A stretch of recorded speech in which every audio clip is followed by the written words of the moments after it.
Assalamualaikum warahmatullahi wabarakatuh. Apa kabar anak-anakku kelas 8? Pada pertemuan kali ini kita akan belajar masih tentang digerak manusia, yaitu tentang struktur dan fungsi sendi. Sendi adalah tempat bertemunya dua tulang atau lebih. Sendi ini memungkinkan kita dapat bergerak dengan bebas. Nah, persendian itu terdiri dari ada tulang keras, yang sudah kita pelajari tentang tulang keras. Kemudian ada bongkol sendi, kemudian ada ikat sendi atau kita sebut dengan ligamen, kemudian ada minyak sinovial, ada tulang rawan, kemudian yang terakhir ada mangkok sendi.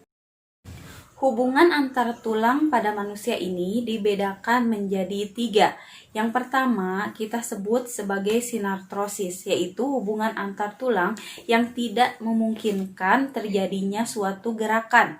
Kemudian yang kedua ada yang namanya ampliartrosis atau hubungan antar tulang yang menimbulkan sedikit gerakan. Dan yang terakhir itu hubungan antar tulang yang memungkinkan terjadinya gerakan bebas, yaitu disebutnya sebagai diartrosis atau kita sebut sebagai persendian. Hubungan antar tulang yang menimbulkan gerakan bebas pada tulang itu sendiri ini dibagi menjadi beberapa jenis. Yang pertama itu ada yang namanya sendi peluru. Nah, sendi peluru menghubungkan antara satu tulang yang mempunyai satu ujung bulat dan yang masuk ke ujung tulang lain yang berongga seperti mangkok. Sendi ini dapat membentuk gerakan sangat bebas. Contohnya yaitu pada tulang lengan atas dan tulang belikat. Kita dapat membuat gerakan secara bebas, ataupun antara tulang paha dengan tulang pinggul. Hubungan antara tulang yang kedua yaitu ada yang namanya sendi putar. Pada sendi putar, salah satu tulang berfungsi sebagai poros dan ujung tulang yang lain berbentuk seperti cincin. Ini memungkinkan gerakan bisa berputar. Contohnya yaitu hubungan antara tulang leher dengan tulang tengkorak. Yang ketiga ada jenis yaitu sendi engsel, di mana sendi engsel ini memiliki gerakan yang satu arah, bisa ke depan dan bisa juga ke belakang. Contoh dari sendi engsel ini adalah hubungan antara tulang lengan atas dengan tulang hasta dan pengumpil, yaitu di sikut.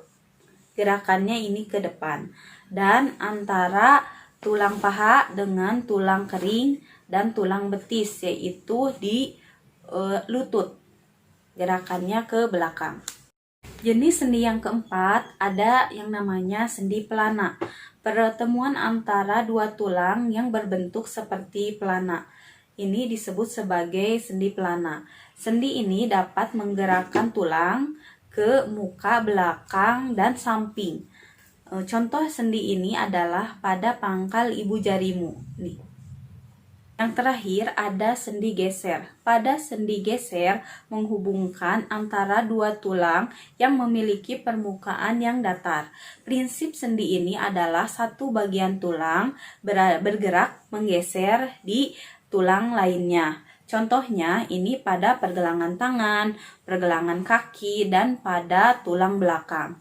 Sendi ini banyak digunakan ketika kita melakukan aktivitas di kehidupan kita sehari-hari. Misalnya kita mengambil suatu benda, naiki tangga, dan melakukan aktivitas-aktivitas lainnya. Anak-anakku, pada pertemuan kali ini kita sudah membahas tentang jenis-jenis sendi. Pada pertemuan berikutnya kita akan membahas tentang otot. Sekian pembelajaran dari Ibu. Wabillahi taufiq wal hidayah. Wassalamualaikum warahmatullahi wabarakatuh. Hatur nuhun.